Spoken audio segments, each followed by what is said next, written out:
from Yahoo News. This is interesting. I just actually saw the tweet. ICE agents drew guns on off-duty officer in Minnesota. Chief says, we have this video clip from News Nation. I'm not exactly sure what the chief said because I'm just now seeing this, but I do want to play it because it sounds insane. Let's roll tape.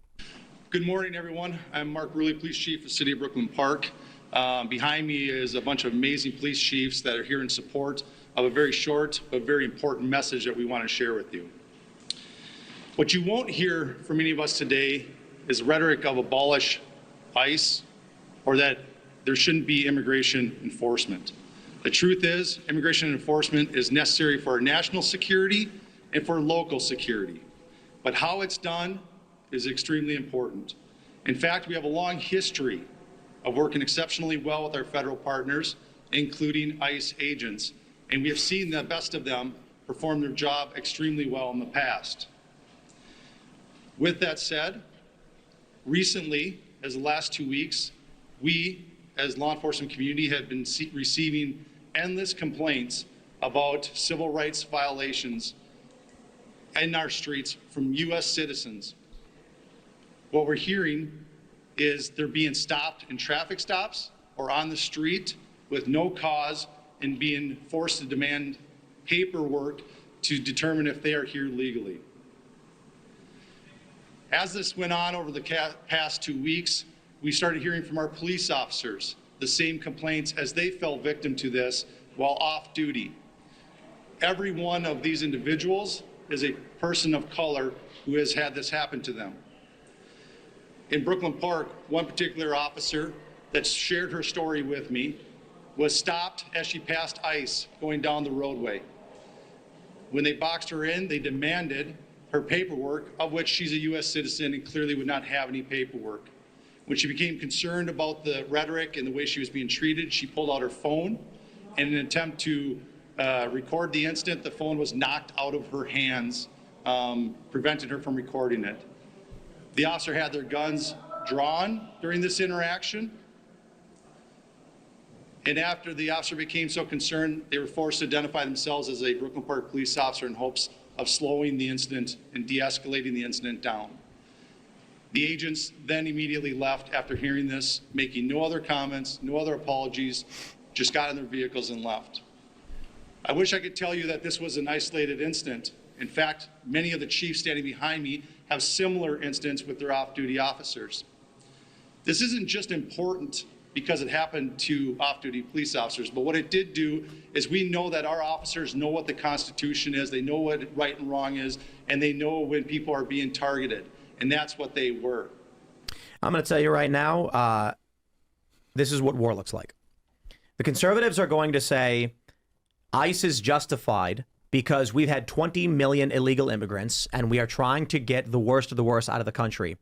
It's not a big deal to get stopped and asked for your ID. In fact, I said this about Chicago.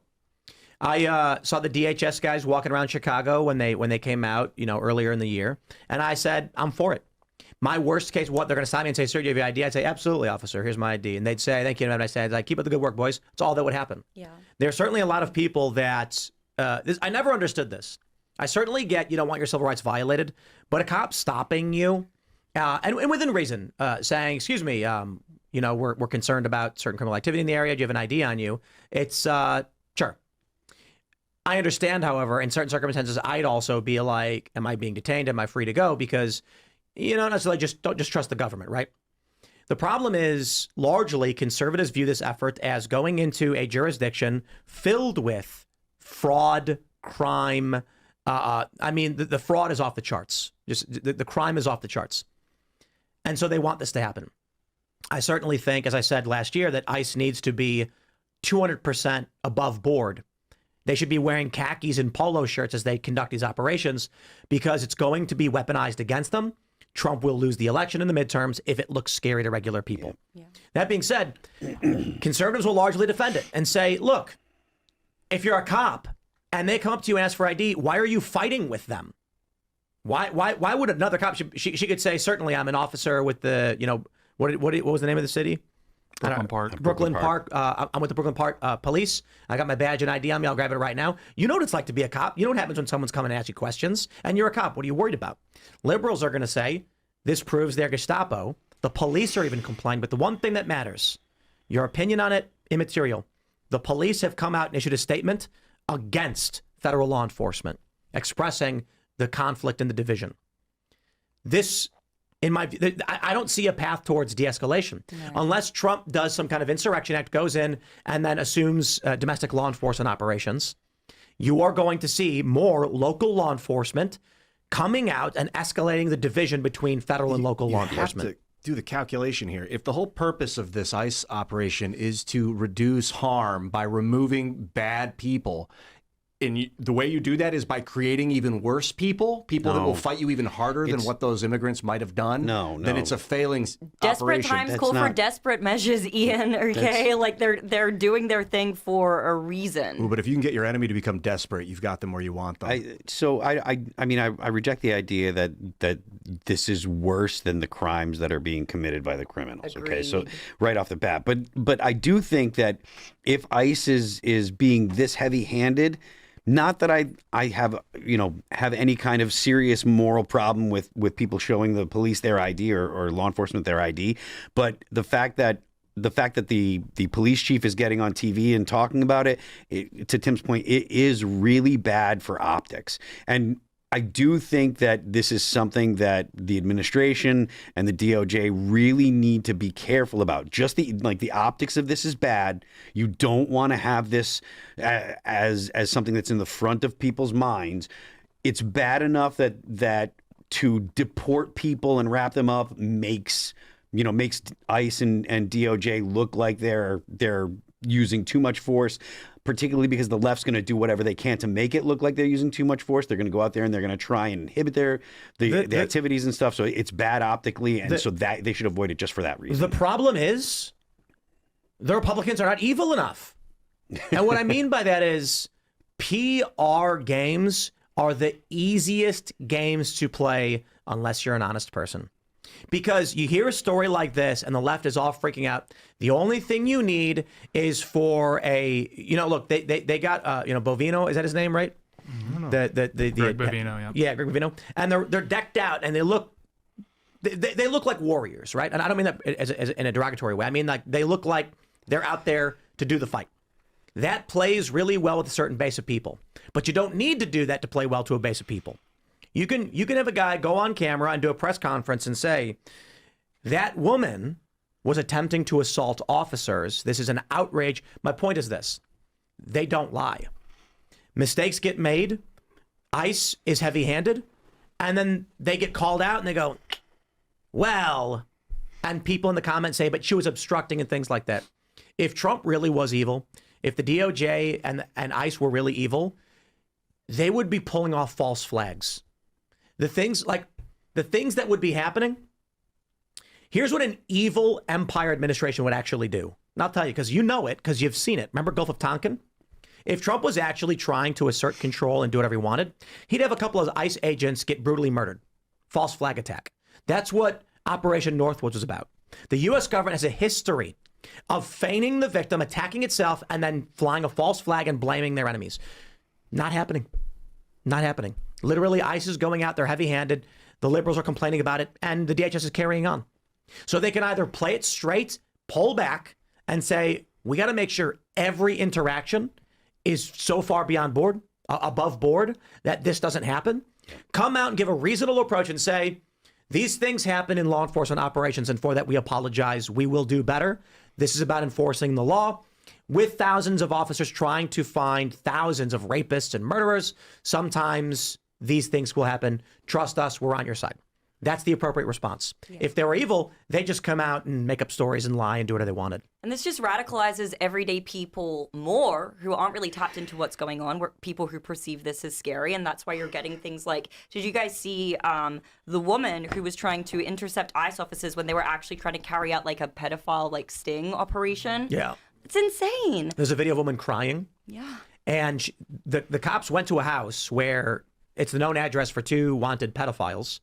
And there was a guy in the house who was temporarily detained because they need to search the house for two wanted illegal immigrant pedophiles. And there's this young blonde liberal woman crying like, ah! Like, lady, this is law enforcement. Stuff happens all the time. I've seen so much worse.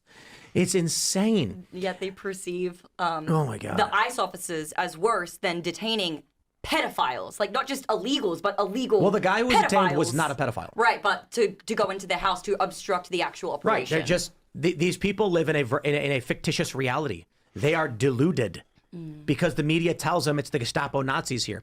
I will say this. When this cop says, here's another problem. We're getting a bunch of calls about our rights being violated. I don't believe it's real for a second. I don't believe it's real for a second. If you're walking down the street and a cop stops you and says, excuse me, sir, I hate to trouble you, but we're on the lookout for a certain individual. Would you mind showing us your ID just so we can make sure, it's not you? Most people are going to be like, oh, okay, I guess. And they're going to show the ID and it's going to be like, sorry to bother you. And they're going to leave. Now, imagine if before that happens, this guy's hearing from his friends being like, dude, these guys will stop you and ask for your ID and then stab you. And they'll stab you. It's a trick. Don't believe it. They're not really cops. Then he's walking down the street and he sees a cop say, can I have your ID? He's going to go, ah! And then he's going to call the police and be like, some guy was trying to kill me. It was the craziest thing I've ever experienced. The left keeps spreading this message that the Gestapo is coming to violate your rights. And they think your rights are violated when a cop says you are temporarily detained. And they go, oh, God, it's the Nazis. Bro, we've had stop and frisk for decades. This is not new stuff. Yeah. You can complain about it and say it's not good, but to act like this is a new thing under Trump. There was a viral meme I thought was really funny. Obama giving Tom Homan an award.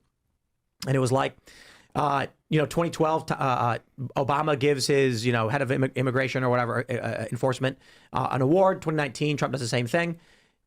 It's the same guy. Tom Homan worked through various administrations. Nobody complained about him back then. They complain about him now. It's fake. It's largely fake. That's what I think. So is there a path to de-escalation?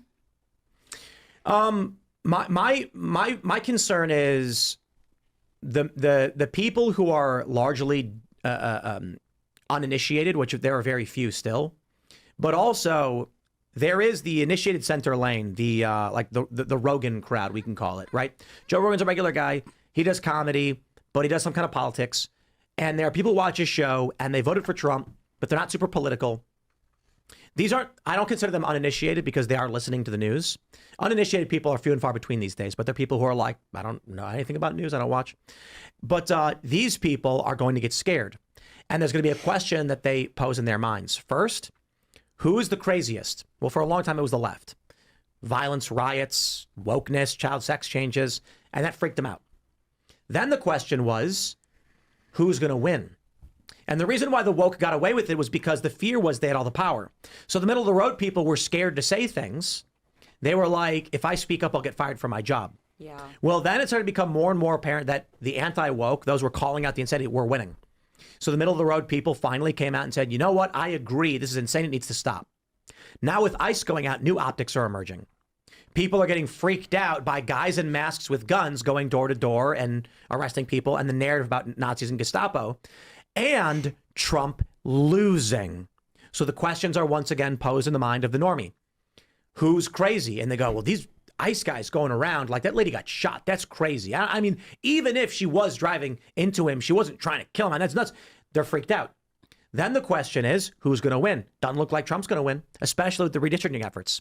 So what you're going to see is people are going to go back to hiding, and the woke is going to get a resurgence if this continues. That's why narrative control is so important. That's why Donald Trump wanted his cabinet to be media savvy. But I got to say, they're not. They're not. Harmy Dillon is. She's fantastic. She should have been the AG. I thought, since Trump named it Space Force, I'm like, God, that guy is 50, 80 years old, isn't he? Wait, what? Space Force. What should he have called it? Oh, anything other than that. Call it the Federation of Planets or something. Like, why would it be the Federation of Planets when it's the United We've got the Navy, States? we've got the Army, and we have the Space Force. You already have a force. You don't need you have the Air Force. You don't want another force. It was just so dumb and redundant and like. Okay, Ian, you're not making an Gulf argument. Of America. It's like, you're not making an argument. It's like drawn by an 80-year-old man, and it's in a square, and it has a yellow pretty picture of hold some on. like terrible, Ian. cheap, boring loser optics. Okay, Ian, I got to stop you. This has nothing to do with what we're talking about. Optics. Trump's mishandling of optics throughout his entire. Your opinion on the name of career Space Force is immaterial to the conversation we are having. It's just another and thing duly that he noted. misnamed. Okay, thank you. But Gulf of America, similarly cringe in my opinion. Gulf of America, It's just it's like North America, South America. It makes perfect sense for it to be the Gulf of America. Call it something other than the Gulf of. We've just spent 20. It's a Gulf! It's a Gulf! Call it like the The American shoebox of America? No, call it the It's not a shoebox, it's a golf. The Sea of America. I don't know, man. kind of rock, call it like Liberty Sea. It's like it wasn't creative, Golf of. I mean, Liberty Sea. Liberty Sea, I kind of get your point. That's what I was saying at the start of the podcast. It seems like he's been more concerned with renaming things than actually focused on carrying out business, getting business done. But that's how it looks to the uninitiated. To your point as well, I think a lot more people are more uninitiated than what we think because we're so immersed in this space. Like we think that everybody, because most of the people that we interact with and talk to on a day-to-day basis are involved in this space. But I think there's still a lot of Americans who... A lot of Americans, but proportionally not a lot of Americans, right?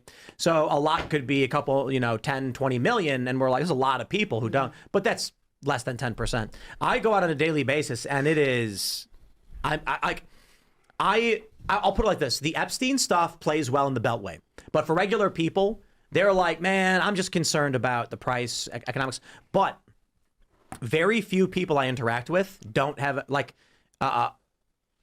when I go out on the weekends, most people that I encounter are familiar with what's going on to a certain degree. Yeah, I encountered one guy recently. He was like, I don't watch the news. Just one guy. Now, some people are wrong. I meet liberals, I meet conservatives, but they're initiated in this politics. Yeah. They have a moral worldview. It's so hard to tell. We could be in a bubble. I can't tell. It's impossible to get a finger on the pulse. You're in a bubble. I can. I don't know, but you're in a bubble. I'm not. Like you think about it, so obviously you're going to see it around you more often. Ian, I am not in a bubble. Well, everyone's in their own reality bubble. To a certain degree, then I'll put it like this: my bubble is bigger than yours and most people's. The community, but it's still a human bubble that everyone's in there. Like you only know what 1,000 people, or confirmation bias, 500 people, or something. Obviously, I'm not apprised to what's going on in China or Japan or France for the most part. My bubble is America. But in terms of politics, the people that I engage with typically every week are a spattering across the board, a variety of people I talk to all day, all the time. It's one of the reasons I love playing poker. People come in and out. And, I'm hanging out with Robbie, and we're asking people what they do for a living, and we're asking them questions. I often don't talk about myself all that often when I'm at these tables. If someone doesn't know who I am, I'll just be like, what do you do for a living? I'm like, you're at a poker table. You got $1,000 on the table. You must have a good job. And a lot of engineers, seriously, a lot of engineers. They're like, I make good money engineering. It would be interesting to do like a man on the street thing and go out and just talk to as many people as possible and find out how politically knowledgeable they are. That's actually something that I may do to kind of test this. But that's not the question. That's not the question of initiation. Right. That's what I'm thinking now. The question is, are you on a side in the culture war? Do you have a moral worldview here? I would argue most people have no idea what's going on. That's why they watch shows like this to get a glimpse of what's going on. Whereas I read the news 24/7. So my counter to you, Ian, is yes, we're all in bubbles. I accept that. But what you're talking about, political bubbles, you can go to my Twitter account, look at who I follow. It's a variety of journalists, conservatives, and liberal personalities. And I talk to random people every weekend intentionally to see what regular people are doing and what the conversation is about. And it's almost always political. If you look last night on the timeline, like everyone was talking about Timcast and Nick Fuentes, like that was dominating the political zeitgeist. Guarantee you Google Trends last night, look at Miami versus Indiana, probably like 20 times as large as that. And that was the biggest political story of that night. But I will say this. So I was hanging out at Hard Rock for the WPT poker series last weekend. And it was during the Bears game when they got tied up. Oh, snap. Holy crap, dude. How many tables? They have like 45. So it's like 500, maybe 1,000 people are in this room. And when they tied the score, the whole room's screaming at the top of their lungs. Yes, they're all searching sports. And then at any table, everyone's discussing something related to what's going on in politics. And then sometimes a dealer will be like, guys, no politics, please. It happens all the time. And then I swear to God, we were talking about something not even political. It was like I was talking about podcasts. Someone asked me about the podcast and marketing. And then I said something like, there's different advertisers depending on like political leanings and things like that. But usually you'll go with, and the dealer goes, sir, no politics. And I was like, I did not say anything political. And they were like, you can't even get close to it. But interesting. It happens all the time, no matter what. Almost every table conversation, someone's going to be talking about how their job's being impacted. I think the reality is that there was a time when most people didn't pay attention. when Yeah. sports was the only thing that mattered. But politics became pop culture. Obama made it Yeah, really the internet. heat index on a lot of these issues now, it's undeniable because it's happening on people's front lawns, like it's happening in their streets. Yeah. But that also begs the question, is it more in like cities like, Florida or New York or Washington? What about the more remote areas and things like this? That constitutes a large portion of the population. I'd be curious if they Yeah. have strong political leadings and investments as well. Yeah, people won't want to hear it, but it's like political, at least it's like as far as people keep up with politics, is very stratified by class. Again, people don't want to hear that because it cuts against like what a lot of the rhetoric is, especially on the populist right, but it's true. Like when I think about my upbringing, suburban Memphis, very traditional, sort of normal upbringing, I have like maybe 3 or 4 friends that will text me, like in group chats with 30, 40 people, like 3 or 4 of them that are like interested in politics or texting me stuff or like, this is funny, da da da da.